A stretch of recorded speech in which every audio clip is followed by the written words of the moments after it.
Gimana? Udah dapat kemarin orang yang mencoblos 10 lembar surat suara untuk pasangan calon nomor 3 di Jakarta? Ketahuan ye. Cie curang teriak curang. Maling teriak maling. Tolong dong, kalau mau curang jangan ketahuan. Oh, itu bukan orang kami itu kubu sebelah. Mereka sengaja melakukannya untuk merusak citra kami. Itu kata kalian karena ketahuan. Tapi kalau nggak ketahuan, nambah suara kalian. Di mana itu? Jakarta Timur. Alah, udah tahu aku permainan kalian. Itu dia ya. Jadi ku bilang sama kalian ya, tolong dulu kalian usut tuntas dulu siapa yang melakukan pencoblosan ulang tersebut. Karena itu menciderai pemilu yang ada di Indonesia ini. Bisa saja dari calon nomor 2, Bung. Nggak terlalu percaya aku. Boro-boro ngurusin surat suara orang, surat suara dia sendiri pun juga perlu dikhawatirkan. Iya kan? Itu dia. Apalagi ini jujur aja ku bilang, makin lama PDIP makin stres. Makin stres.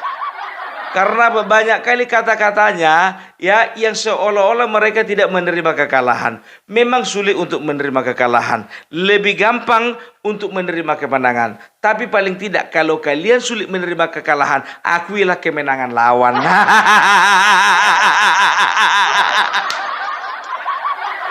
Itulah kata-kata hari ini. Kalau kalian sulit menerima kekalahan,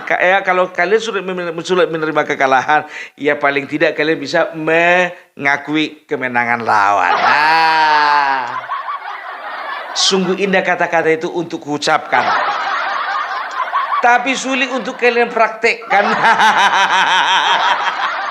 Aku jujur aja lo ku bilang ya kan, udahlah kalah sombong pula. Kalah aja. Jangan kalian bilang ada sakut paut dengan partai coklat. Nggak boleh begitu. Kalau tidak ada bapak-bapak dari kepolisian, surat suara kalian itu hilang semua itu. Hilang. Nggak usah kayak gitu bro ya. Jadi jangan kalian framing, kalian bentur-benturkan masyarakat dengan kepolisian. Udah nggak bisa lagi. Nggak bisa. Ya, jadi kalau ku bilang sama kalian ya, cobalah tolong kalian itu yang pertama introspeksi diri, yang kedua evaluasi diri, baru yang ketiga pelajari bagaimana cara-cara kalian untuk memenangkan 2029 lagi. Karena apa? 2024 ini anggaplah ini tahun sial bagi kalian. Mandi kembang dulu kalian rame-rame. Potong rambut. Mandi di sungai, buang sial. Pilpres kalah, pilkada kalah, 2029 terancam ini. Dari mana kau tahu Pung? Begini, logika begini. Pilpres kemarin sudah menunjukkan bahwasanya masyarakat sudah nggak simpati dengan presiden ya yang ditawarkan oleh PDIP. Dari situ saja pun juga ya masyarakat boleh menilai, ini ada pilihan terbaik ini daripada calon presiden yang ditawarkan PDIP, kan begitu. Itu yang pertama. Baru yang kedua ya, masyarakat juga udah kurang selera dengan cara-cara kalian yang cenderung menyerang. Tapi bodohnya kalian pakai juga cara yang sama di pilkada. Gak, ku bilang sama kalian, hanya orang bodoh lah yang mau masuk ke lubang yang sama. Cuman pengantin baru yang suka kali masuk ke lubang yang sama, tiap malam masuk lubang yang sama, Itu pengantin baru. Perumpamaan itu harus ku bikin kayak gini biar ngerti orang ini. Kalau nggak kayak gitu nggak ngerti. Udah tahu cara-cara kalian menyerang Jokowi, menyerang Gibran, menyerang Kaesang. Ya kalian kemarin itu menyerang juga keluarga Jokowi. Waktu Pilpres kemarin terbukti kalian kalah 16%. Kalian bikin pula lah itu juga di pilkada. Coba dulu, kalkulasi dulu kekalahan kalian berapa persen. Kalau aku nggak sempat menghitungnya itu karena kami sibuk mengkalkulasi persentase kemenangan kami. Di sana kami menang.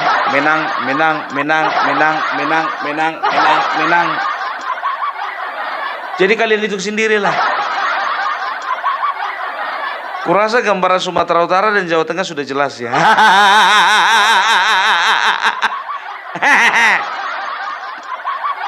Sekarang ku bilang begini, Deddy Sitorus mengatakan bahwasanya Jawa Tengah bukan lagi kandang banteng tapi kandang bansos. Berani nggak kau bilang gitu sama masyarakat Sumatera Utara? Coba kau, masuk pesawatmu Kuala Namu kau bisa putar kepala lagi balik ke Jakarta. Ku bilang sama kau, cepat-cepat kau minta maaf sama masyarakat di Jawa Tengah. Jujur aja ku bilang, karena apa? Karena perkataan-perkataan seperti itu, yang pertama mengandung unsur penghinaan, baru yang kedua meremehkan, yang ketiga merendahkan. Kompor. Bukan kompor. Sekarang begini ya, apa hakmu mengatakan Jawa Tengah sebagai kandang bansos? Itu artinya apa? Itu artinya rakyat di Jawa Tengah hanya memilih semata-mata oleh karena bansos begitu. Ini nggak bisa dibiarkan kalau ku bilang ya. Ini memicu kemarahan masyarakat di Jawa Tengah ya. Deddy Sitorus itu mewakili elit PDIP. Perkataan Deddy Sitorus berarti itu sudah perkataan PDIP ya. Ingat, jangan pernah lagi harapkan Jawa Tengah bisa ada partai PDIP dengan jumlah suara lebih dari 20%. Karena apa? Jujur aja ku bilang, kalau tidak ada pernyataan seperti itu, walaupun kalah Andika Perkasa di sana, mungkin mereka berpikir ya mungkin belum rezekinya, kan begitu. Tapi ketika kau mengeluarkan statement, kau katakan mereka memilih karena bansos, kau katakan mereka memilih karena uang, kau katakan mereka memilih, itu artinya apa? Kau sedang menjengkali daya pilih dari masyarakat Jawa Tengah.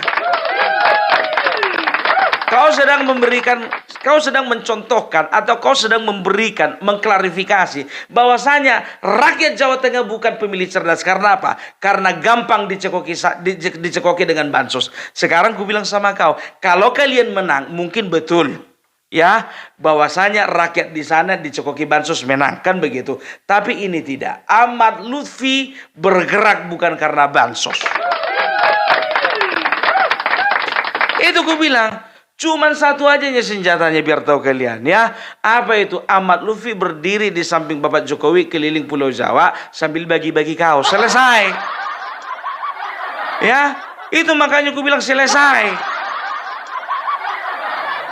Ya, sekarang begini, Megawati sendiri di dalam pidatonya mengatakan bahwasanya dia menemukan banyak kejanggalan, dia menemukan banyak kecurangan, ya, dia menemukan banyak intimidasi. Sekarang dari semua yang kalian katakan, kumpulkan buktinya. Ya, tapi kalau bicara kumpulkan buktinya betul-betul dikumpul. Jangan kalian katakan buktinya segudang, yang kalian bawa nanti buktinya selembar. Kan itu yang kalian bawa kemarin itu ke MK. Dan ingat ku bilang sama kalian, jujur aja ku bilang, kalau misalnya kalian melakukan gugatan ke MK, jangan bawa-bawa Patrasin. Nanti dia tukar data pribadi lagi. Bikin malu. Dan juga kalau kalian misalnya nanti jadi kalian menggugat ke MK, contohnya hasil daripada pilkada, ya tolong dulu kalau orang yang mau misalnya memberikan kesaksian palsu agak di briefing dulu biar meyakinkan gitu loh. Gitu, jangan kayak kemarin itu ada kecurangan di Sumatera Utara. Siapa RT-nya? Nggak perlu saya sebutkan RT-nya siapa. Ada pihak dari kepolisian, siapa namanya? Nggak perlu ku sebutkan siapa namanya. Ya, masyarakat udah cerdas, nggak bisa lagi di framing seperti itu ya. Deddy Sitorus, ku bilang sama kau ya, gimana pun juga caranya kau harus minta maaf sama masyarakat di Jakarta. Sama masyarakat di Jawa Tengah. Untung sama masyarakat di Jawa Tengah kau bilang kayak gitu. Kalau sempat kau katakan seperti itu sama masyarakat Sumatera Utara, udah dilibat-libat kau. Dan ku bilang sama kalian, ini orang apa haknya? Apa dia dapilnya di Jawa Tengah? Bukan, kan dapil dia di Kalimantan Utara. Kok sosokan dia ngomong seperti itu? Pengalaman apa? Pengalaman pribadi? Bukan, kan berarti bahasamu itu sudah bahasa ya universal di dalam PDIP. Ku bilang sama kalian, ini ku pancing dulu cara berpikir cerdas kalian ya. Sekarang begini ya, seorang suami atau seorang istri ya, dia akan melihat gelagat pasangannya selingkuh, tahu dia selingkuh karena apa? Karena bisa jadi dia punya pengalaman selingkuh. Kalau orang selingkuh itu biasanya mau main HP-HP sendiri, mau keluar rumah tanpa permisi, mau malam-malam sembunyi di kamar mandi 2 jam. Karena apa? Punya pengalaman. Kan begitu? Ya. Tapi jujur aja ku bilang, kalau misalnya dia di situ harus mengatakan seperti itu artinya apa? Berarti mereka adalah pelaku utama selama ini yang mencekoki bansos kepada masyarakat di Jawa Tengah. Karena apa? Mereka sedang membongkar aib yang mereka lakukan selama ini. Ya kan gitu. Kenapa coba bisa langsung kesimpulannya ke situ? Lalu mereka katakan apa? Bahwasanya ada partisipasi dari partai coklat, daripada pihak kepolisian. Berarti kalian juga seperti itu dulu. Ya, makanya aku bilang, ya masyarakat itu langsung menilai. Biasanya apa yang dia katakan itu yang dia lakukan. Iya, makanya aku bilang. Jadi jangan pernah lagi kalian itu mencoba-coba ya untuk melakukan hal-hal yang nista, melakukan hal-hal yang keji, melakukan hal-hal yang curang gitu loh. Kenapa bilangnya? Jujur aja aku bilang ya, sebetulnya PDIP ya itu bisa dikatakan salah strategi. Karena apa? Karena aku bilang tadi ya, strategi yang digunakan itu harusnya strategi yang berbeda waktu Pilpres kemarin. Kalau misalnya waktu Pilpres kalian itu kalah karena kebanyakan menyerang, di Pilkada harusnya kalian itu lebih banyak mendengarkan masyarakat, lebih banyak lagi kalian itu mengayomi masyarakat, lebih banyak lagi kalian itu diskusi dengan masyarakat, bukan fokus kepada serangan. Kan begitu ya? Coba contoh ini Pramono Anung. Berapa kali ku katakan Pramono Anung tidak pernah mengeluarkan kata-kata hujatan kepada Jokowi. Oleh karena itu, walaupun pendukungnya adalah partai PDIP, tapi masyarakat melihat oke lah nggak apa-apa. Yang penting kami pilih adalah orangnya. Ini menarik simpati dari masyarakat, ku bilang sama kalian ya. Kenapa bilang ya? Karena masyarakat melihat bahwasanya sosok Pramono Anung ini bukan tipikal orang yang suka menyerang Jokowi, bukan tipikal orang yang suka menghujat Jokowi, bukan tipikal orang yang mau terpancing menjelek-jelekkan Jokowi. Itu dia ya. Terbukti kan sebetulnya ya, bisa dikatakan kalau aku berharap sih oke lah, 1 putaran aja lah, nggak usah banyak-banyak 2 putaran. Kan begitu? Nah, begitu juga yang dilakukan di Jawa Tengah. Sebetulnya komandan perang kalian di situ itu Bambang Pacul itu sudah melakukan sebuah trik yang baik, yang bagus. Apa itu? Ya, lebih sedikit penyerangan, lebih banyak lagi diskusi kepada masyarakat, kan begitu. Dan tahu enggak kalian, jujur aja aku bilang, aku hampir gak percaya beberapa waktu yang lalu ya, beberapa minggu yang lalu aku nampak kula ya elektabilitas antara Andika Perkasa dan juga Ahmad Lutfi bisa dikejar elektabilitasnya Ahmad Lutfi. Ini kan sebuah kebanggaan, ini adalah sebuah prestasi. Cuman masalahnya detik-detik terakhir Hasto kalian lepaskan. Mulailah dia mengeluarkan kata-kata blunder. Itu dia, makanya aku bilang ya, tolonglah dulu strategi kalian itu dirubah. Jangan strategi-strategi seperti itu lagi gitu ya. Yuk nanti ke tahun 2029 ya, coba pakai strategi-strategi memuji. Oh, Bapak Jokowi itu begini loh. Bapak Jokowi itu walaupun kami sempat bersitegang berseteru kemarin, tapi saya melihat bahwasannya beliau adalah seorang pemimpin yang dicintai masyarakat.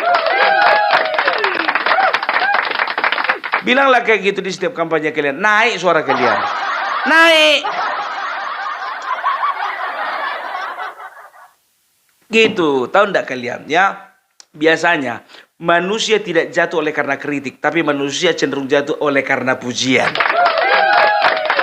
Itu dia. Karena terlalu memujilah kalian sama kandidat kalian, makanya jatuh. Terlalu memuji kalian sama diri sendiri, makanya jatuh. Ya kan? Coba introspeksi diri, evaluasi, ya kan? Apa yang menjadi kendala dan apa yang menjadi hal-hal apa yang perlu dipertahankan di pemilihan berikutnya dan hal-hal apa yang perlu dihindari di pemilihan berikutnya, gitu. Masa aku juga yang ngajari kalian Aku udah pindah partai sekarang, udah di Parcok aku. Partai Pokak Kocok. Ada aja memang si Hasto ini bikin istilah Parcok. Aku kemarin di awal-awal kukira Partai Hanura itu. Tapi ku tengok, iya kan identitasnya tidak secoklat yang disampaikan si Hasto. Gerindra pun begitu juga, kremnya bukan coklat. Mana ya partai coklat yang dimasuk si Hasto ini? Pikirku begitu.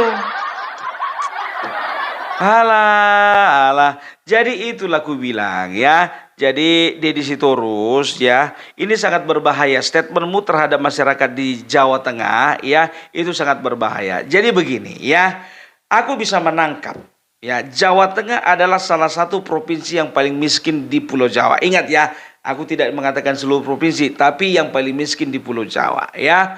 Sedangkan kalau nggak salah ya, Ganjar Pranowo sendiri mengatakan bahwasanya selama 2 kali menjabat dia menjadi gubernur di Jawa Tengah, dia merasa gagal. Karena apa? Karena belum berhasil menurunkan tingkat angka kemiskinan di Jawa Tengah. Kan begitu. Nah, sekarang begini ya, Jawa Tengah katanya ya di bawah garis kemiskinan. Ya, penguasanya siapa? PDIP.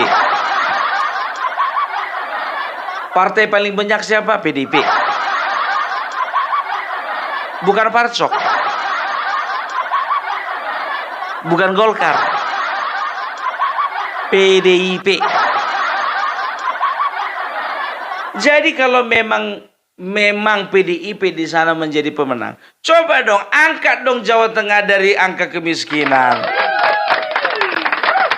Iya pun sedang diusahakan, nggak ada bukti. Itu dia, ya. Jadi artinya apa? Artinya ternyata kalian terpilih di sana banyak orang yang nggak ada faedahnya. Yang namanya kebijakan, namanya peraturan, yang juga berhubungan dengan anggaran, itu kan pembicaraan antara gubernur dengan dewan, kan begitu. Nah, kemana uang dewan selama ini?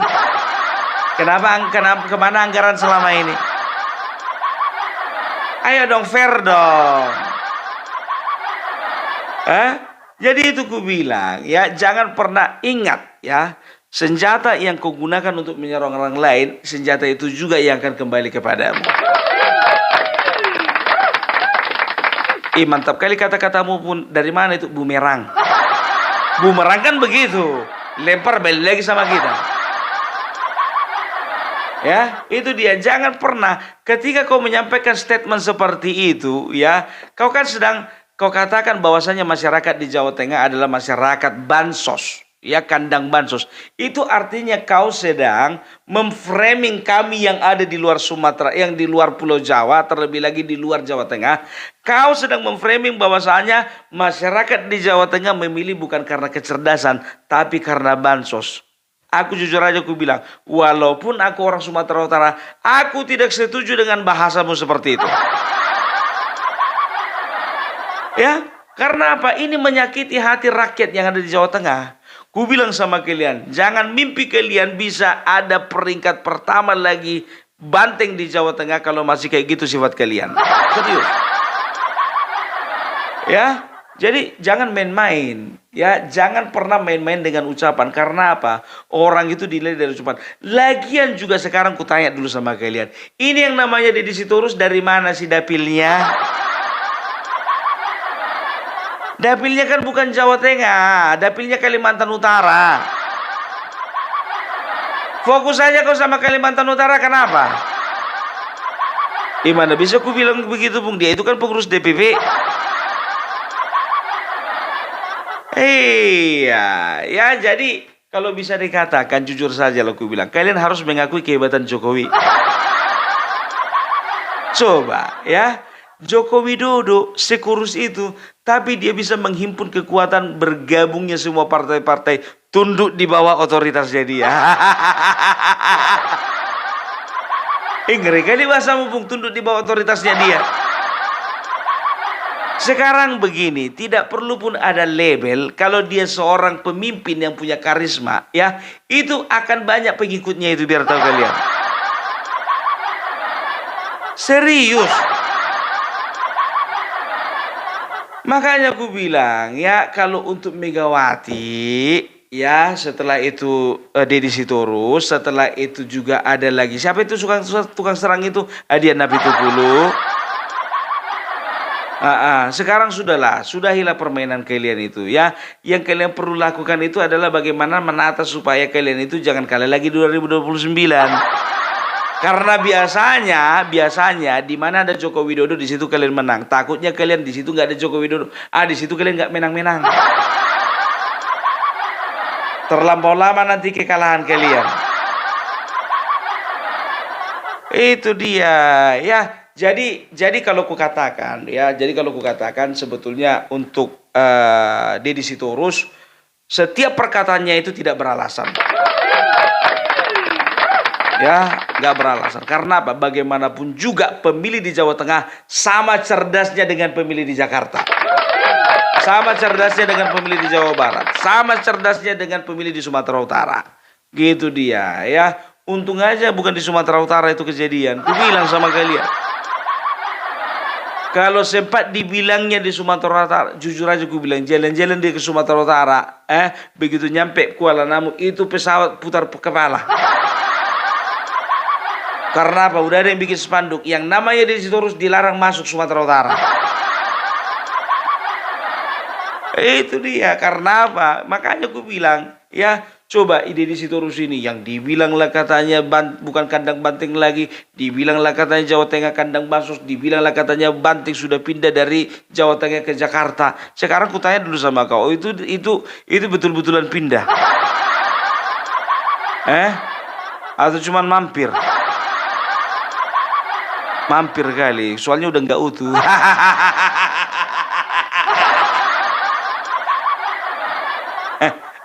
Tanduknya itu udah tanduk styrofoam. Aduh, pusing aku ngeliat orang ini. Jujur aja gue bilang, ya, berapa hari ini orang ini aja yang ku tengok di YouTube. Serius. Hastot lah, Adian Apitupulu, Deddy Sitorus. Hastot lah, Megawati lah, Adian Apitupulu, Deddy Sitorus. Aduh. Tapi ngomong-ngomong jujur aja ku bilang, ILC udah tampil belum? ILC udah bikin komentar belum?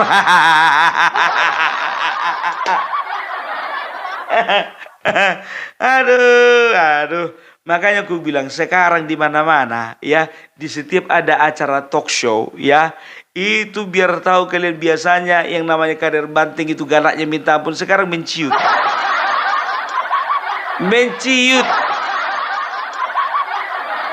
Mau bilang apa?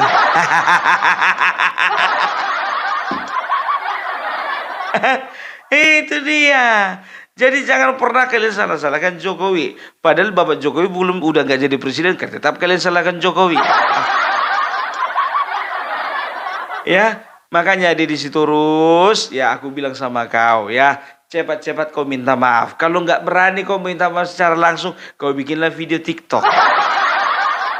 Itu makanya aku bilang, ya. Jadi sekarang, ya, ku sampaikan sama kalian. Ini harus sampaikan sama kalian.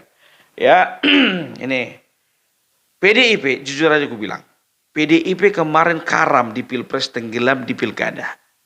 Kalian masih yakin nggak kalau PDIP ada di tahun 2029? Masih ya nggak? Kalau aku bilang sih masih, tapi peringkat ketiga. Iya, peringkat ketiga kayaknya, ya. Karena apa? Karena begini, ya, masyarakat sudah menilai bahwasanya di dalam PDIP itu udah nggak ada masa depan. Kan begitu. Ya udahlah, ya. Itu yang pertama. Baru yang kedua, ya. Aku yakin nanti caleg-caleg potensial itu nggak mau lagi di PDIP. Itu lebih pilih orang itu kalau nggak di Golkar, di Gerindra. Kok tahu dari mana, Opung? Ya itulah analisa.